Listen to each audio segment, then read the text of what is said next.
First and foremost, I hope you're having a good day. As of recording this, it is the 4th of July in the United States. So, to everyone in the U.S., hopefully you're having a good day. Hopefully you're having a good holiday. And if you're international, which I know many of you are, hopefully you're having a good day as well. With that introduction kind of done, I did want to take a minute here today and have a little bit of a Cliff Notes kind of thing to help streamline this process. Wanted to take a second to kind of coalesce some information in regards to a couple channel updates, namely in regards to military content and especially reactions to the Fat Electrician, the Fat Files, someone who continues to put out highly educational content and very professional content, and is ultimately, I would argue, making the difference on YouTube because we do need more of that. But there's been some back and forth. People are getting, half the information. People are getting the other half of the information. I kind of wanted to coalesce everything into a single video. I'm going to go through this as sequentially as I can to kind of build up to the argument. So first and foremost, I'm not a veteran. I'm not military. Sure, I have a couple grandfathers who were in the military. One of my grandfathers was a Marine. I had another grandfather in Canada. They fought the Third Reich in Germany in World War II. But I myself am not military. I have not experienced things like basic training, like boot camp. I don't have that experience. I know some people have been confused in the past. I know some people even take it to the point that, hey, they're thinking I'm engaging in stolen valor. I'm doing the best I can to make sure that I'm not appearing as military. If there's something else I can do, I'm open, I'm all ears, but I don't know what else to do at this point, rather than make this disclaimer over and over. So, why I fixate on certain things, namely in the Fat Files reaction we did recently in regards to contracts, which the Fat Electrician did clarify there is no contract between me or the Unsubscribed podcast and the Department of Defense. Look, at the end of the day, we have situations such as, soldiers' lives being put needlessly at risk. We do have certain private chats, quote unquote, that are being in public rooms. Look, I have no faith in the current Department of Defense, especially when the Department of Defense, minus the Marine Corps, absolute legends, that you fail 7 consecutive audits, especially with low draft recruitment numbers. It seems like a common sense play that they would start to contract out to influencers. We even have a Papa Meat video talking about e-girl army recruiters trying to recruit individuals into the military. So call that a case of me being way too paranoid. I'm going to take that on the chin, as well as just not really feeling that the Department of Defense, especially when you leave the military and you're having to schedule appointments, right, for benefits you rightly earned, feels like they're not taking care of veterans. They're taking veterans seriously. So I do have my biases there. I feel I've been fairly transparent with those. However, the thing that I will absolutely take the L on the chin for is that you can't fabricate your own reality, right? You can't say that this thing exists, right? And yeah, absolutely, I'll take that on the chin, 100%. That is, sure, I could get into stressors. I think ultimately that it's unnecessary. I think that at the end of the day, what I did is unprofessional and continues my trend of being combative towards certain individuals and certain concepts. I think that's pretty fair across the board, pretty reasonable. We can all kind of nod on that. The other part of that is it also comes down to skill, merit, experience, and education, right? Experience and education are going to be natural, logical progressions of skill and merit, to which what skill, merit, experience, or education do I have, especially to talk about military concepts, right? Building off the whole, I'm not a veteran, I'm not military, I don't have the required understanding, whether that's the book work or the actual in-the-field experience, right? And so I bring this up because we did have the Unsubscribed podcast reaction, which no longer exists. I went through in my trying to make sure that there's no link to me and the Department of Defense in regards to reactions of the Unsubscribed podcast. I've taken them all down. They no longer exist. There was a episode in regards to the quote-unquote wokeness, right? Woke virus, if you will, which every time I hear that term, it just makes my brain mush, but just I have to leave the conversation. And at the core of it, it is at the core, right, through a number of comments and conversations that I've had. At the end of the day, if you do not have the skill and merit for your position, if you do not even have the education or experience for your position, why on earth are you talking about it in this very video? And I actually want to thank the Fat Electrician because I was able to have a conversation with somebody, machinists. I'm going to have them remain anonymous. But they get the whole union versus non-union, apprentices thinking they know what's best for them. Them going through some sort of fast track school, quote unquote, going in thinking they're hot shit. And then, one of the veterans in the shop just goes, all right, takes off panel. All right, go fix it. You know what's best, right? And it was one of those really good conversations to have. Like, there's literal real world application for this. So it was really cool to have that conversation. But that literally goes down to, you do not have the skill and merit. Therefore, why are you talking about this? Why are you expecting to come in and not change light bulbs for the first 2 to 4 years that you're doing something, right? Or however long it is. And I think that's incredibly fair, right? And for the past several months, we have hammered home repeatedly, if you don't have the skill and merit, if you don't have the experience or education, why are you talking about something, right? Like, I feel that I, at this point, have done a good job in explaining the progression of this. And I think at the end of the day, from a logical sense perspective, yes, we can all agree. Skill, merit, experience, education, they should all be required to talk about what you're talking about. Fat Electrician has military experience. He has teaching experience from what people have said in the comments in regards to him seeking college, higher education to become a teacher, right? Dude clearly knows what he's talking about, and dude actually researches things, right? That qualifies him. And it's been very odd because there seems to be this weird exception. You're the exception. And I don't necessarily agree with it. I don't understand where a lot of people come from with it, because clearly I don't have the requirements to talk about half the things, right? I just don't.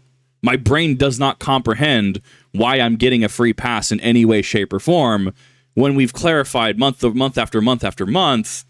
If you don't have skill, merit, experience, education, you shouldn't be doing something, right? This culminates now because it feels like I'm having 7 different conversations. And many are insightful. Many say, well, Kip, at the end of the day, you are, the military does have a lot of high people in high positions who are civilians, commander-in-chief, whatever, to which I was under the impression from many videos and many reactions we've done, I thought a sitting military president was kind of the goal, to have that experience, especially in a time of war. But that is delving way too far into politics for my liking. That's just, I'm citing the arguments that have been presented to come to these conclusions. So, at the end of the day, I don't understand the exceptions, right? If you have to have skill and merit to do a position and you don't have the required skill and merit to do the position, why am I in any way, shape, or form being an exception? So, how this ties into the Fat Electrician reactions, the Fat Files reactions. Look, the only vested interest I have, right? I'm not trying to earn brownie points, like I've said. I'm not trying to, ooh, woo, notice me, right? At the end of the day, if someone's making good content, I'm going to say that they're making good content. His videos are what YouTube need more. People need more of this content because it breaks the monotonous, insert clickbait title here, drama baiting post, drama channel status, right? It helps to normalize. We need to do our research. And sometimes you're going to have a buh moment. You're going to have a person who's going to have that buh moment of just like, well, technically exception is fair because of X, Y, and Z reason. No, that's not how that works. Reasonably, you should be presenting a worldview that is inclusive. It is all inclusive of any exceptions, right? So when someone says, right, you need skill and merit, you need to be in the military to understand the military, that's pretty airtight and pretty reasonable. And it leads into another reason why I'm making this as well. We had the new YouTube policy. It's allegedly, quote unquote, targeting AI. I'm going to see what happens on the 15th. But as it's looking right now, the way that it's worded, 100%, I guarantee it's going to go after React content. I will be pleasantly surprised if it doesn't. I am in the crosshairs in regards to not having skill, merit, experience, or education, and most of the stuff I talk about, call it having a conflict of identity or a crisis of identity at this point. I'm literally the thing that people say people should not do, but for some reason I'm being given exception.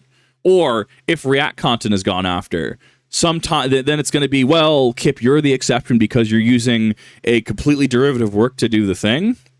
I feel that there's a little bit of favoritism and a little bit, we're talking past each other at a certain point here. Personally, I don't understand it. I genuinely do not. Call it my flavor of tism, call it, social conditioning. I don't know. I don't care. At the end of the day, I don't understand why exception is given personally, especially to me when I've done nothing to earn it. However, there are a lot of people who have commented and who have reached out who do gain a lot from reactions to the Fat Electrician's content. And it would be genuinely dishonest of me. It would be a straight up L move not to acknowledge that, hey, cool, you have my permission to react.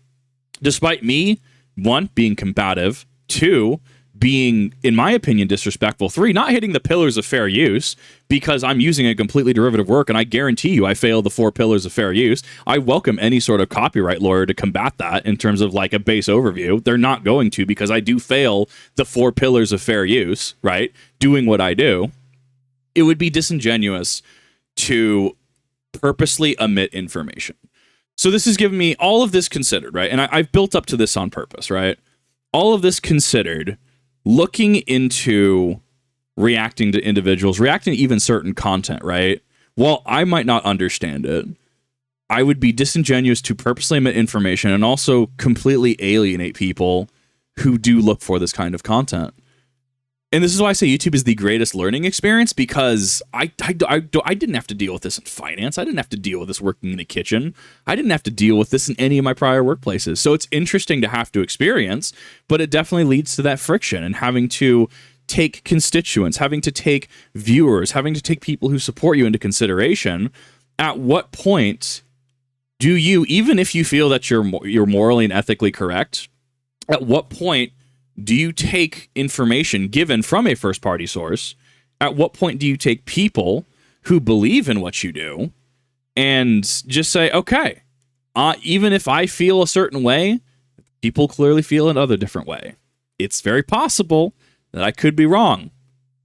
I know it's such a weird concept in 2025, people admitting they're wrong. I'm wrong about a lot of things. And if this is one of those, absolutely, I'll take that on the chin. And I do owe him an apology. I don't want to make this an apology video format. I think at that point, once we devolve into apology videos, at that point, it's going to be licensed to, well, I'm going to say this against Mr. Brandon Herrera, and blah, blah, blah, blah, blah. And then, oh, well, I'm sorry, Chad. I'm just going to issue another apology video.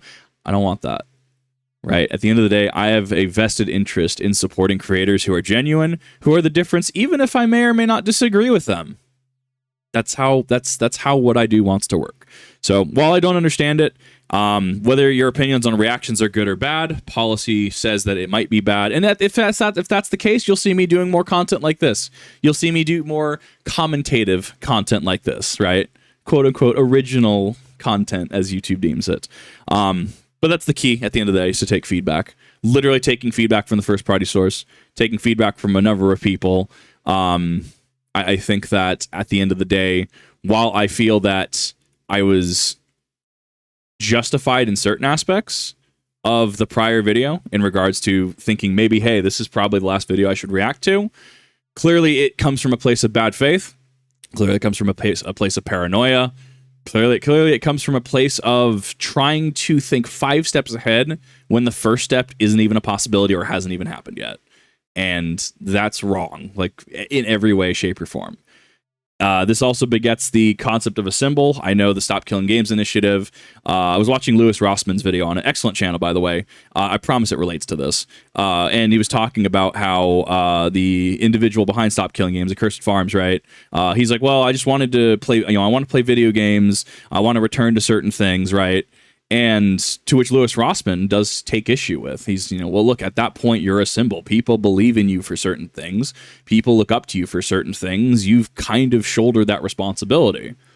To which also made me think, at the end of the day, if there are so few people talking common sense about, you signed up for the military, yeah, you should probably get your benefits that you're owed because you literally signed up for that. Or normalizing, yeah, the civilian workforce, the transition from military to civilian workforce is jarring for many, and it sucks, and it needs to be better. Insert argument I've presented here in the past, however long we've been doing this, in the past 1.5K videos, right? At that point, when does it become less about me as an individual, and when does it become more about being a symbol for something? whether it's some dingus you're watching miss shot after shot over on, say, a VOD channel, whether it's talking about military history and going, well, that's interesting when we're watching this video, and this is what the Soviet Union did. They're throwing bodies at a problem until eventually it sticks. I wonder how that relates to modern Russian military rules of engagement, right? And there's parallels and stuff you can draw between many different things. It's always a learning game. So whether I'm a symbol or not, whether I'm correct or not, I'm leaning on the side that, look, the eyes have it. At this point in time, while I feel I can bring certain things up, while I feel I'm definitely biased towards certain decisions being made by the military, specifically in regards to incompetent fiscal spending, except for the Marine Corps, legends. Public chat things, I have very, very many disagreements with it, as well as, like we discussed in the video, you have 4 tech bros being, was it Lieutenant, I can't remember their ranks, I apologize offhand, it's at the end of the video, we do talk about it in the, we talk about it the lieutenant colonels, and having actual military personnel break down how this is a dumb decision and how many people without skill, merit, education, or experience are going to have under their command. Look, I can't agree with that decision on principle, if nothing else, that it devalues and is offensive to veterans who have earned that position. So while I may bring up good points of contention, I feel that they were warped. I will apologize for that. While I feel that as much as I'm trying to separate from certain things, I think that's not taking into account people who watch. I don't think it's taking into account their feelings. I don't think it's taking into account why they watch. And yeah, I do owe an apology to a lot of people as well. I don't want this apology thing to be a consistent thing, because I think if anything, it gives free passes to continue awful behavior, to perpetuate it without any form of consequences. And at the end of the day, if it's a deal breaker for you, I understand and respect that. I understand why that would be a deal breaker, and I can respect that. And for someone like the Fat Electrician to take the time out of their day to just comment, that's not nothing. Okay, that man's got things to do. Okay, the Uncensored podcast has things to do. To take the time to do this, clearly there's something that just needs to be addressed, and clearly this was done in a good faith capacity. So I will thank him for that. I will thank him for the videos that he does and continuing to be the difference on YouTube, with all the Logan Pauls, with all the slop AI generation, with all the minimal React content, right? With all the drama baiting. This is the difference. And I think that needs to be really embellished. But at the end of the day, you, as the audience, get to decide. Because at the end of the day, creators don't really have anything or can do anything without an audience. And at the end of the day, you guys need to make sure that your voice is being heard. Obviously, if it's, a dumbass opinion, like, wow, can't believe I clicked on, React content, right? React content bad. Just solve the problem by not clicking on React content, Fivehead, right? Like, there are dumbass opinions, don't get me wrong. But at the end of the day, the feedback is important. And I've been doing my best to take feedback more into consideration, especially at a time right now where I'm going through a lot and I'm trying my best and I'm barely treading my head above water. So, thank you everyone for being super legit. Thank you everyone who's had to clarify certain things for me. I do appreciate it. And I guess thank you for taking the time to really sit down and try to explain things and explain flaws in my thought process. Even if I don't physically understand why exception exists, even if I don't physically understand, well, I did the bad thing, therefore we're done, right? That's it. But and how that's not the case. Point in case, Pirate Software, right? Dude did a couple things. How am I different from Pirate Software in any way, shape, or form? Especially without the skill, merit, education, or experience to talk about military. But if I'm wrong, I'll admit I'm wrong. Please be civil in your comments down below. I'm going to go stream some games today. Or I'm going to at least go play some games today. We're going to see what happens on the 15th in regards to the channel update, because we need to make sure if React content is getting hit, and if so, in what capacity. And if it is, expect more commentary videos. And definitely what you like about commentary videos, let me know down below. Thank you for watching. Have a wonderful rest of your day.